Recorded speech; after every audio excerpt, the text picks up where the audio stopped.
పసిడి ప్రియులకు నమస్కారం. ఈరోజు బంగారం వెండి ధరలు ఎలా ఉన్నాయో తెలుసుకుందాం. బంగారం వెండి ధరలకు సంబంధించి ఇప్పుడిప్పుడే ఒక కొత్త అప్డేట్ రావటం జరిగింది. బంగారం వెండి ధరల్లో భారీ మార్పు రావటం జరిగింది. మన ఛానల్లో ఖచ్చితమైన గోల్డ్ సిల్వర్ రేట్ అందించడం జరుగుతుంది. కావాలంటే షాప్స్లో కనుక్కోవచ్చు. ఈరోజు ఏపీ మరియు తెలంగాణలో బంగారం వెండి ధరలు ఎలా ఉన్నాయో తెలుసుకోవటానికి ఈ వీడియోని లైక్ చేయండి. మీ లైక్ నాకెంతో ఎంకరేజింగ్గా ఉంటుంది. అదేవిధంగా ఖచ్చితమైన సమాచారం కొరకు ఛానల్ని సబ్స్క్రైబ్ చేయండి.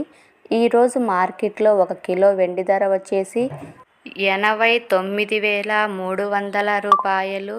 22 క్యారెట్ల 10 గ్రాముల బంగారం ధర వచ్చేసి 66,200 రూపాయలు. 24 క్యారెట్ల 10 గ్రాముల బంగారం ధర వచ్చేసి 73,350 రూపాయల వద్ద సేల్ అవుతూ ఉంది. ఈ వీడియో నచ్చినట్లయితే లైక్ చేయండి, షేర్ చేయండి, సబ్స్క్రైబ్ చేయండి.